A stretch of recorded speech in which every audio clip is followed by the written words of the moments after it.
लगभग 4.5 अरब साल पहले हमारा प्लैनेट पृथ्वी बना था। यह एक अद्भुत और जटिल प्रक्रिया थी जो कई मिलियन सालों तक चली। यह गर्म, डस्ट और गैस के बादलों से बना था। इन बादलों में कई प्रकार के एलिमेंट्स और कंपाउंड्स थे जो बाद में पृथ्वी की संरचना का हिस्सा बने। ग्रेविटी ने इन बादलों को आपस में खींचा और घुमाया। इस ग्रेविटेशनल फोर्स ने धीरे धीरे इन बादलों को एक साथ लाकर एक ठोस मैस में बदल दिया। टाइम के साथ यह घूमता हुआ बादल और भी थिक होता गया और गोल हो गया। इस प्रक्रिया में पृथ्वी की सरफेस ठंडी होने लगी और क्रस्ट बनने लगी। ऐसे हमारे प्लैनेट का जन्म हुआ। यह एक डायनामिक और वाइब्रेंट प्लैनेट था जो धीरे धीरे लाइफ फॉर्म्स के लिए अनुकूल बनता गया। पृथ्वी का यह सफर आज भी जारी है और यह हमें हमारे कॉस्मिक ओरिजिन्स की याद दिलाता है। शुरुआत में पृथ्वी एक उबलता हुआ लावा का गोला थी। ज्वालामुखी हर जगह फूट रहे थे। हवा खराब गैसों से भरी थी। यह ऐसा माहौल था जहां जीवन सोचना भी मुश्किल था।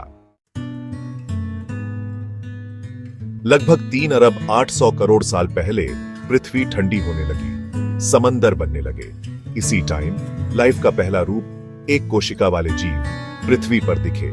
ये जीव बहुत सिंपल थे, लेकिन इन्होंने पृथ्वी पर जीवन के सफर की शुरुआत की।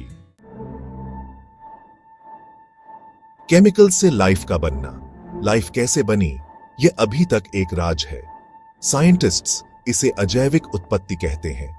ऐसा माना जाता है कि केमिकल्स के बीच रिएक्शन से कॉम्प्लेक्स मॉलिक्यूल्स बने और आखिरकार लाइफ बनी।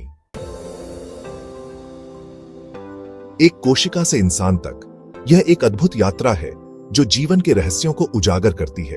एक कोशिका वाले जीवों से शुरू होकर जीवन ने अरबों सालों में कई रूप लिए। यह यात्रा एक साधारण कोशिका से शुरू हुई जिसने धीरे धीरे जटिलता और विविधता को अपनाया। यह एक धीमी और कॉम्प्लेक्स प्रक्रिया थी जिसमें चेंजेस और नेचुरल सिलेक्शन ने बहुत बड़ा रोल निभाया। प्राकृतिक चयन ने यह सुनिश्चित किया कि केवल सबसे अनुकूलित जीव ही जीवित रह सकें और अपनी पीढ़ियों को आगे बढ़ा सकें। समय के साथ और भी कॉम्प्लेक्स जीव बने।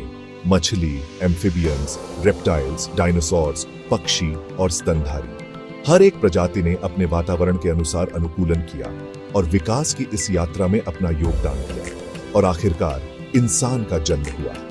मैनकाइंड विकास की कहानी भी उतनी ही रोचक है, जिसमें बुद्धि, सामाजिक संरचनाएं और संस्कृति का विकास शामिल है। यह यात्रा आज भी जारी है और हम हर दिन नए रहस्यों को खोज रहे हैं। जीवन का अनोखा सफर। यह सफर न केवल हमारे लिए बल्कि इस ग्रह पर हर जीव के लिए अद्वितीय है। पृथ्वी पर लाइफ का सफर बहुत ही कमाल का है। यह सफर हमें प्रकृति की अद्भुत विविधता और उसकी जटिलता को समझने का मौका देता है। यह एक कहानी है जो अरबों सालों से चली आ रही है और आज भी चल रही है। इस कहानी में अनगिनत मोटी और उतार चढ़ाव आए हैं, जिसने इसे और भी रोमांचक बना दिया है। हम इंसान इस कहानी का एक हिस्सा है। हमारी उत्पत्ति से लेकर आज तक हमने इस ग्रह पर अपनी छाप छोड़ी है। यह जानना जरूरी है कि हम इस प्लैनेट पर अकेले नहीं हैं और हमारी जिम्मेदारी है कि हम इस अनोखे जीवन को बचाएं। पृथ्वी पर अनगिनत जीव जंतु और पौधे हैं जो इस ग्रह को और भी खूबसूरत बनाते हैं। हमें यह समझना होगा कि हमारी हर क्रिया का प्रभाव इस ग्रह पर पड़ी दिखता है। इसलिए हमें सोच समझकर कदम उठाने चाहिए ताकि हम इस अनमोल धरोहर को सुरक्षित रख सकें। आने वाली पीढ़ियों के लिए एक स्वस्थ और समृद्ध पृथ्वी छोड़ना हमारी जिम्मेदारी है। यह सफर तभी सफल होगा जब हम सब मिलकर इस ग्रह की रक्षा करेंगे और इसे और भी बेहतर बनाएंगे।